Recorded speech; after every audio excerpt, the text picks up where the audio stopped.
What if I told you that one of the most influential figures in human history, Jesus Christ, might have spent years outside the land where we believe he lived, not just anywhere, but in India, learning meditation, studying ancient scriptures, and returning with knowledge that changed the world?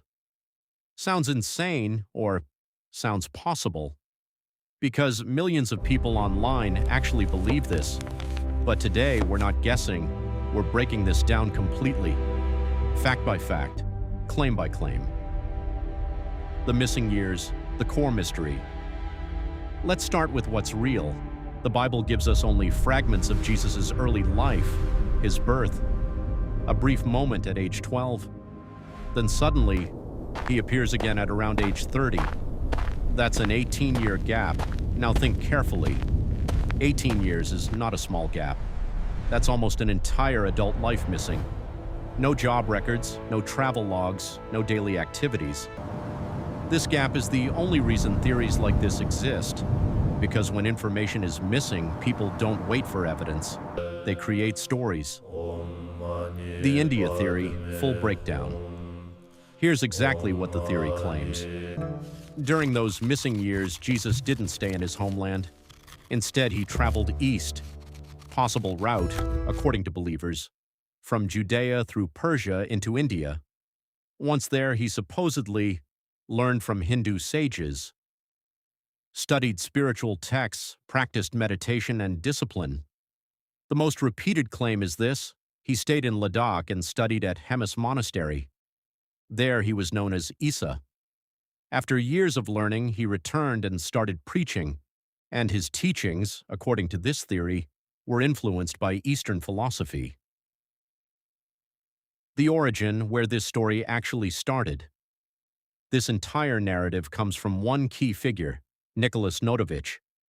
In the late 19th century, he claimed something huge. He visited Hemis Monastery, found ancient manuscripts, read about a man named Isa. He said this Isa was actually Jesus.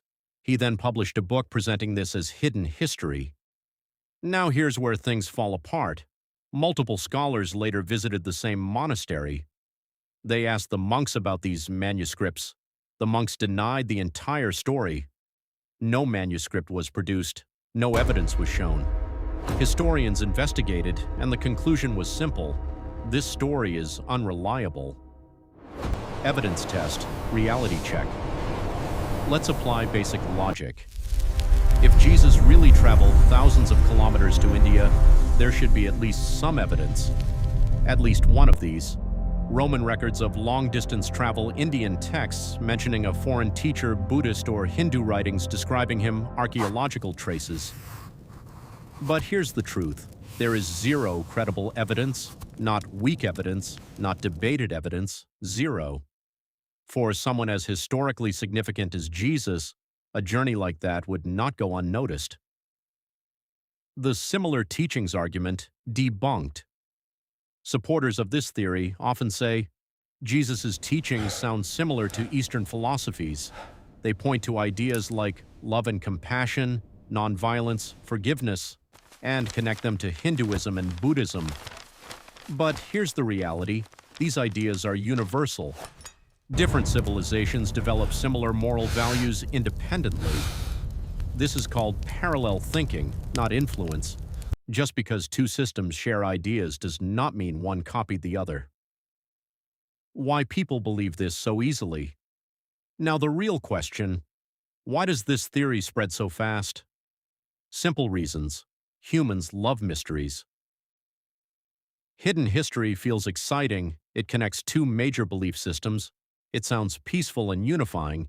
And most importantly, it's great content for views. Let's be honest. Jesus stayed in Judea is boring. Jesus traveled to India is viral. What historians actually agree on. Serious historians don't deal with assumptions. They deal with evidence. And here's the accepted view. Jesus lived in the Middle East, followed Jewish traditions taught within that cultural context. Christianity developed later based on his life. There is no credible historical support for the India travel claim. Final verdict, direct and clear. So let's answer the question directly. Did Jesus travel to India? No proof, no records, no evidence. This theory exists because of a gap in history and one unverified claim. That's it. It survives because people want it to be true, not because it actually is. Strong ending plus engagement. Next time you see something shocking online, don't believe it because it sounds deep. Believe it only if it's backed by evidence, because truth is usually simple and lies are usually interesting. If you want more breakdowns like this, subscribe, because not everything viral is real.